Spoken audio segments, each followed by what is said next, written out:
Olá, senhoras e senhores, com vocês o professor José Diogo, e no encontro de hoje nós falaremos sobre função de onda.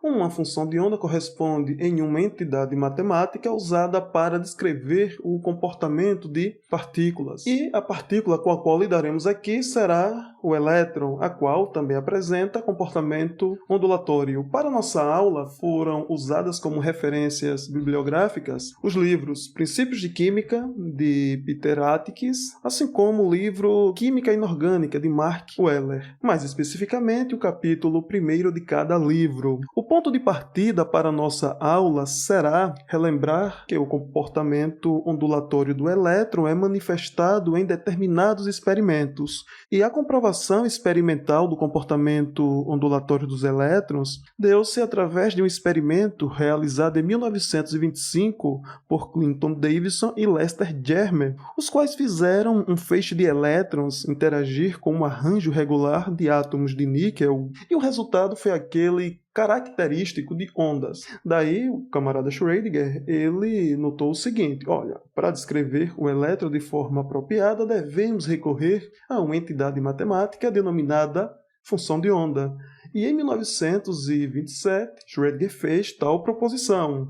E uma função de onda nada mais é do que uma função matemática das coordenadas de posição x, y e z, comumente representada pela letra grega psi.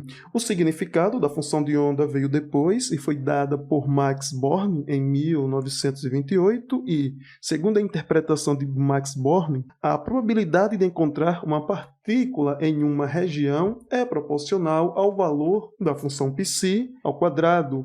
Então, se nós considerarmos o seguinte exemplo em que temos uma função psi e o quadrado de psi, temos que, para aqueles valores de x em que a função π ao quadrado mostra maior intensidade, teremos localizado assim a região onde há uma maior probabilidade de encontrar a partícula que está sendo descrita por tal função. Logo, para este exemplo, temos que para este valor de x e para este outro valor de x, a probabilidade de encontrar o elétron é máxima. E aqui é importante destacar uma diferença quanto ao conceito de probabilidade e de densidade de probabilidade. A probabilidade é uma quantidade adimensional, enquanto que a densidade de probabilidade corresponde à própria probabilidade por volume. Vejam, já sabemos que para descrever o comportamento do elétron devemos recorrer à função de onda. Porém, uma pergunta fica no ar. Mas afinal, como obter funções de onda? Para encontrarmos a função de onda que descreve uma dada partícula, devemos resolver a equação de Schrödinger. E segundo esta equação, a aplicação de um operador, e um operador consiste em uma regra matemática, e no caso da equação de Schrödinger devemos aplicar o operador hamiltoniano, também conhecido como operador de energia, em uma dada função de onda, e como resultado obtemos a energia do sistema vezes a própria função de onda, sendo que o operador de energia carrega tanto a contribuição de energia cinética, assim como a contribuição de energia potencial. E resolver a equação de Schrödinger consiste em encontrar a energia total do sistema, neste caso o alto valor do problema, bem como a função de onda π, que corresponde ao alto vetor do problema. Para uma partícula de massa m que se move em uma dimensão com energia potencial v de x, temos a seguinte expressão, sendo que este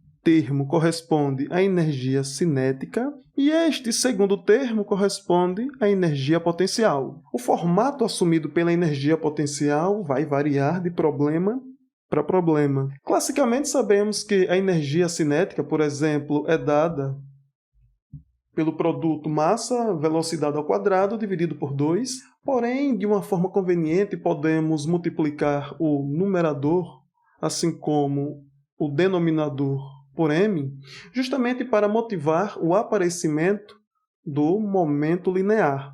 Por que fazemos isso? Fazemos isso justamente para introduzir uma regra de quantização que fornece o operador momento linear como sendo dado pelo produto número imaginário I vezes constante de Planck h cortado vezes primeira derivada, né, da função de onda em termos de posição.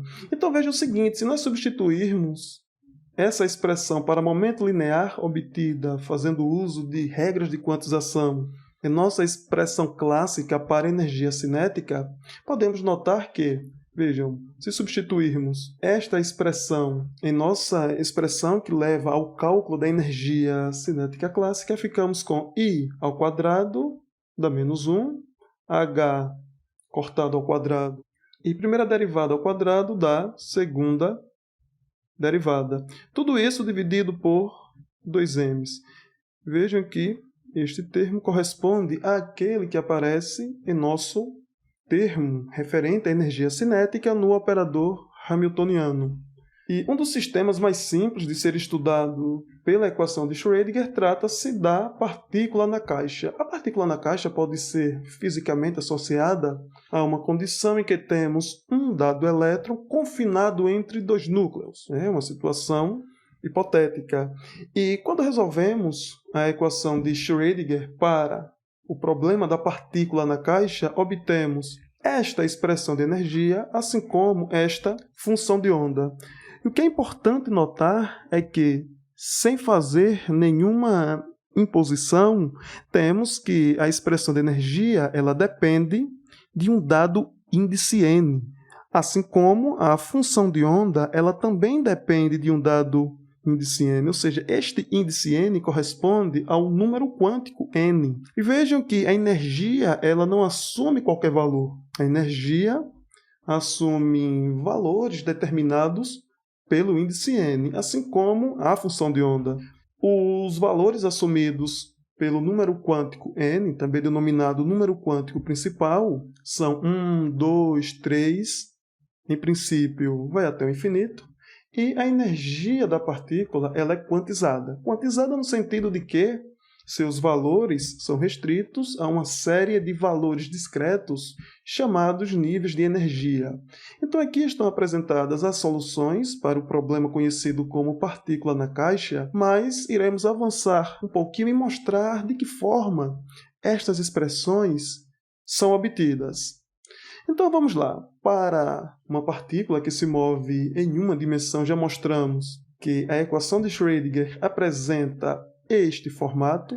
Vejam, a representação do problema da partícula na caixa se dá da seguinte forma. Aqui temos um gráfico em que no eixo Y estamos denotando energia e no eixo X estamos denotando o comprimento da caixa. Ou melhor, o comprimento de uma dada ligação química na qual o elétron está confinado. A dimensão da caixa é L. E vamos considerar o seguinte, que para valores de x menores ou iguais a zero, o potencial correspondente é infinito. Já para valores maiores ou iguais a L, o potencial também é infinito. Vejam, sendo o potencial infinito para valores menores ou iguais a zero e para valores maiores ou iguais a L, isto garante que a nossa partícula fique confinada na região entre 0 e L. Para que a partícula fique confinada nessa região, nós temos que considerar o potencial de tal partícula zero. E esta consideração facilita muito o tratamento matemático.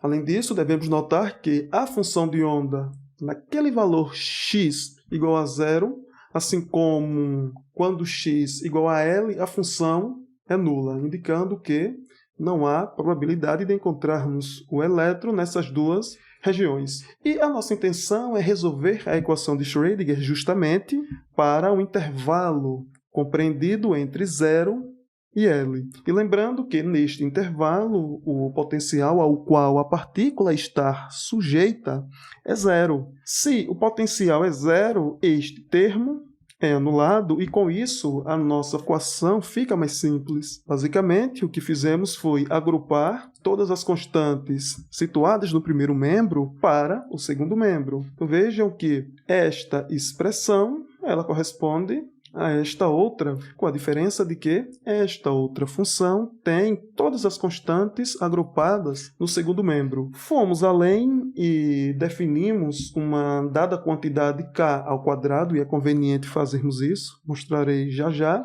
como sendo igual a todas as nossas constantes envolvidas.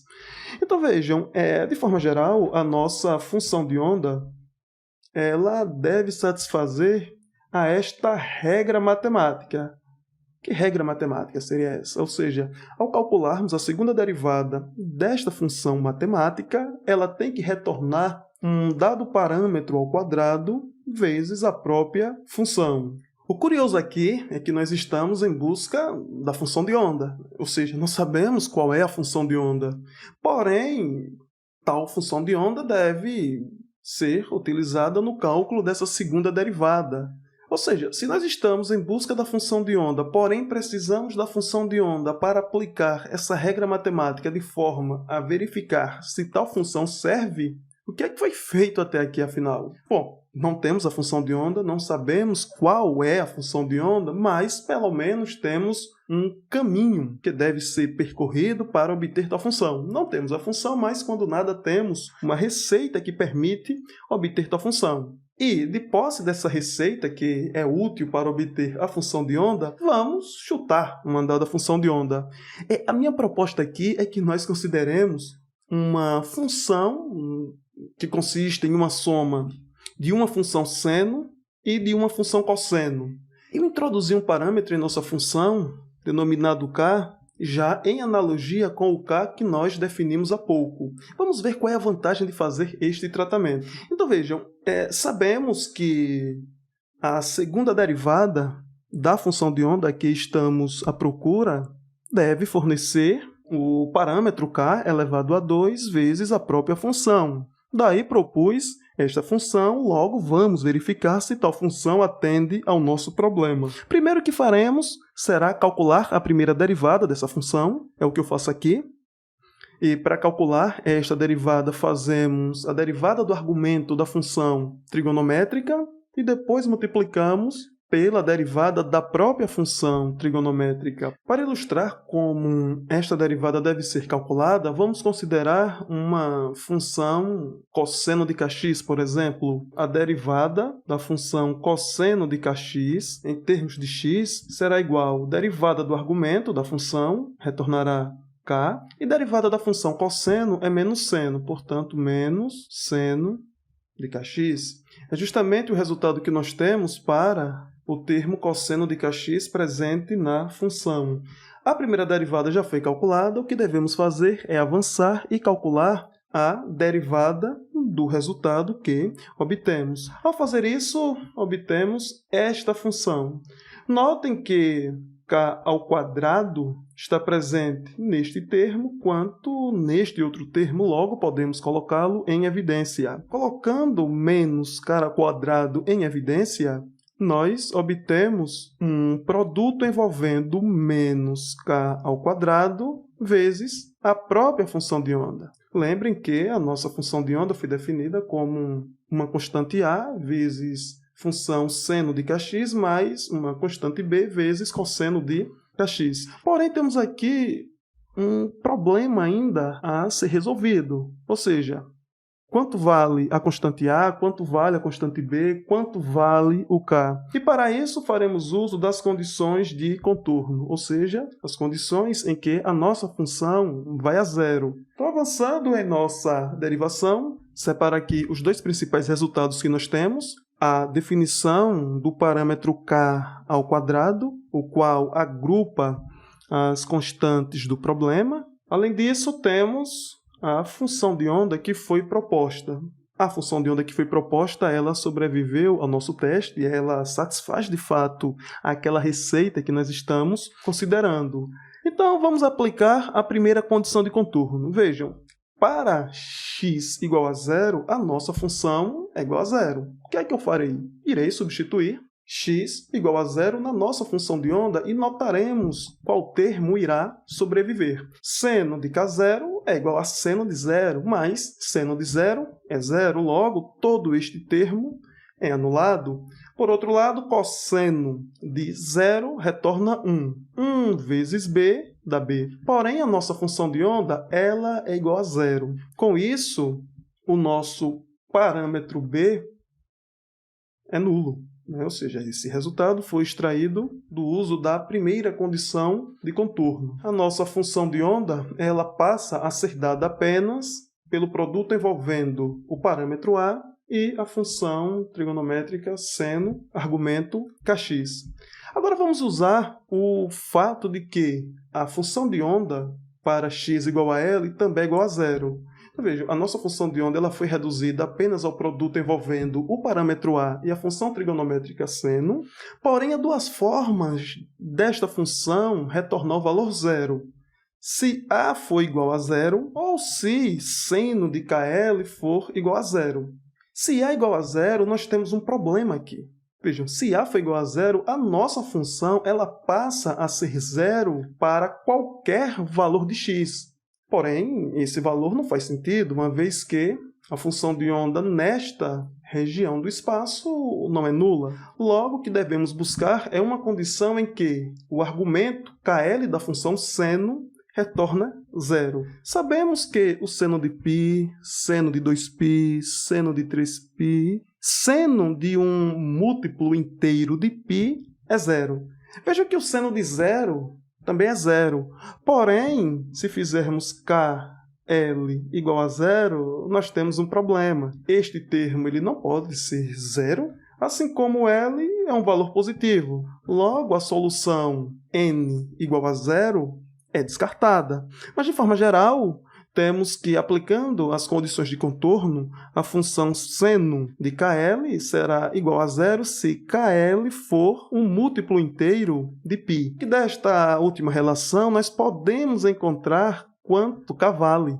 Ou seja, o K ele é igual a n vezes π, sobre L. Lembrando que o n ele assume valores múltiplos inteiros com n igual a 0, descartado pela razão que nós explicamos. Veja, já temos a nossa função de onda. Eu ficarei devendo para vocês quanto vale o A e deixarei para obter o A quando formos discutir condição de normalização. Mas, até aqui, a nossa função de onda ela já apresenta um formato interessante. Veja, como nós já temos uma expressão para K, fazendo uso dessa expressão para K nesta definição de K, podemos então encontrar a energia.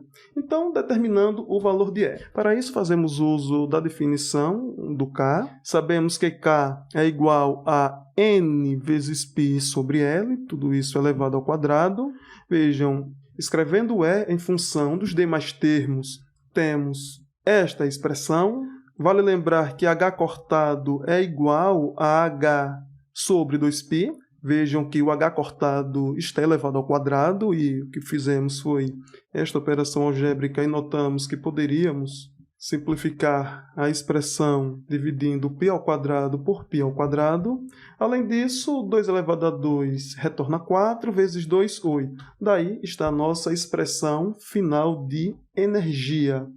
E vamos a algumas interpretações dessas soluções que foram obtidas. O aumento do valor de n implica em um aumento da energia e, ao passo que n aumenta, os níveis de energia ficam cada vez mais espaçados.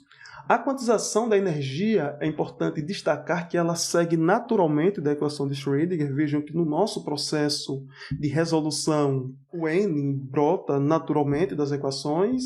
Vejam que existe uma dependência da energia com o número quântico principal e por isso que este número quântico recebe o nome número quântico principal, porque ele principalmente está associado à energia que a partícula pode assumir. E vale destacar que a energia, como já mencionamos, ela é quantizada. As condições de contorno foram importantes para fazer com que a quantização surgisse. Um outro resultado importante que temos aqui é que a cada função de onda temos um dado valor de energia e podemos notar que quanto maior o valor do número quântico principal, maior é o número de vezes em que a função passa pelo zero. Então, para o caso em que a função de onda é caracterizada por n igual a 6, nós temos 1, 2, 3, 4, 5 nós. E um nó na função corresponde a uma região cuja probabilidade de encontrar a partícula é zero. E quanto maior o número de nós que uma dada função apresenta, maior é o seu conteúdo energético. Um outro resultado interessante que obtemos da equação de Schrödinger aplicada ao problema da partícula na caixa é que quanto maior o comprimento da caixa, ou seja, ao passo que o comprimento da caixa aumenta, temos que os níveis de energia tornam-se cada vez mais próximos. Esses são os principais resultados que extraímos a partir deste problema. É um problema particularmente importante para mostrar de que forma a quantização surge naturalmente quando resolvemos a equação de Schrödinger. E ficaremos por aqui, pessoal. Até o nosso próximo encontro. Obrigado pela audiência. Até mais.